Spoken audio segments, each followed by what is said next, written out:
निःशुल्क रूप से मिलनी चाहिए। क्योंकि एक बार को आप सोचिए, आखिर उस बच्चे की गलती क्या होती है जो एक गरीब घर में पैदा होता है और उसको बेहतर शिक्षा से वंचित होना पड़ता है। शिक्षा के सामने एक पैसे की दीवार खड़ी है, जो जितनी ऊंची दीवार लांघ सकता है, जो जितना अधिक पैसा शिक्षा पे खर्च कर सकता है, वो उतनी बेहतर शिक्षा पा सकता है। लेकिन अगर एक देश एक है, लोकतांत्रिक देश है, तो शिक्षा भी सबको एक समान रूप से तो मिलनी ही चाहिए। आज परिस्थिति ये है कि एक तरफ तो प्राइवेट स्कूल हैं जो लूट के अड्डे बने हुए हैं, वहां पे आप एडमिशन कराने जाएंगे तो सिर्फ एडमिशन के नाम पे ही आपको 10,000 20,000 रुपए देना होगा।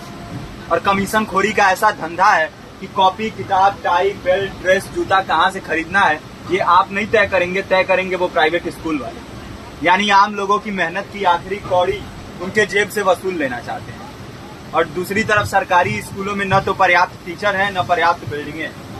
2019 का ही ये पुराना आंकड़ा है कि हर 100 में से 52 स्कूलों में या तो एक टीचर है या 2 टीचर हैं। और उन्हीं टीचरों के ऊपर जिम्मेदारी थोप दी जाती है कि जनगणना करो, मतगणना करो, पशु गणना करो, तमाम काम करवाए जाते हैं। और 19 के बाद से तब से कितने टीचर रिटायर हुए होंगे और 18 के बाद से कोई टीचर की वैकेंसी भी नहीं है। आप खुद भी सोच सकते हैं ये परिस्थिति और कितनी बिगड़ी हो। इसीलिए हम लोग ये मांग उठा रहे हैं, चाहे कोई राष्ट्रपति का बच्चा हो या किसी मजदूर का, सबको शिक्षा एक समान मिलनी चाहिए और निःशुल्क रूप से मिलनी चाहिए। प्रेमचंद ने अपने दौर में भी कहा था कि एक सभ्य समाज में ऊंची से ऊंची तालीम मुफ्त होनी चाहिए और इसका पूरा खर्च गवर्नमेंट को उठाना चाहिए, क्योंकि हमारे देश को फौज से ज्यादा आवश्यकता तालीम की है। और शिक्षा से जुड़ता हुआ ही दूसरा मुद्दा हम लोग उठा रहे हैं। दूसरा मुद्दा है रोजगार का। रोजगार की परिस्थिति ये है कि आज सरकारी सेक्टर हो या प्राइवेट, सब कुछ ठेका संविदा के हवाले किया जा रहा है। परमानेंट नौकरियां लगातार घटाई जा रही है। इसी रेलवे में 1995 के आसपास लगभग 18.5 लाख कर्मचारी काम करते थे, लेकिन आज उनकी संख्या 12 लाख है। आप खुद भी सोच सकते हैं कितने बड़े पैमाने पे परमानेंट पदों को घटाया जा रहा है। और आज आलम ये है, एक तरफ लाखों पद खाली पड़े हैं, फिर भी कोई वैकेंसी नहीं निकलती। जो वैकेंसियां निकलती हैं उनमें भ्रष्टाचार होता है, पेपर लीक हो जाते हैं। RO, UP police, BPSC, SSC, CGL, ऐसे तमाम पेपर लीक हो चुके हैं, आप लोग भी जानते ही हैं। अभी नीट की धांधली में ये पता चला कि एक एक पेपर 30 लाख से 50-50 लाख रुपए में बेचा गया। हम और आप तो ये पैसा नहीं दे सकते। पूरी की पूरी कारस्तानी सरकार, प्रशासन, शिक्षा माफियाओं की होती है। और भुगतता कौन है?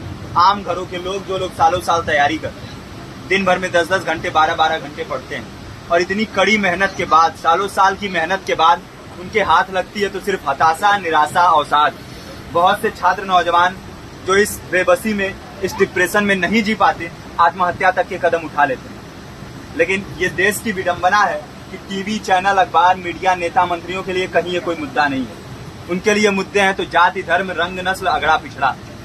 आज जब पूरी परिस्थिति इतनी भयावह है तो ये जरूरी है कि लोगों के बीच में जाया जाए, लोगों को संगठित किया जाए और एकजुट किया जाए। क्योंकि आज अगर अपने मुद्दों पर बोलेंगे नहीं तो कल को ये परिस्थिति और बिगड़ेगी।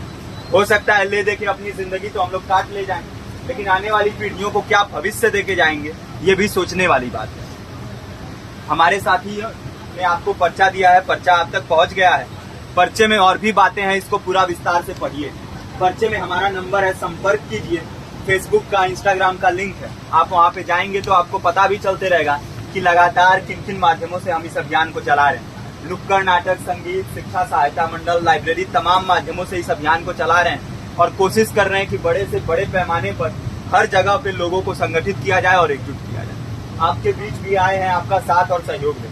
साथ इस रूप में कि आप भी हमारे इस कारवां और इस मुहिम से जुड़िए।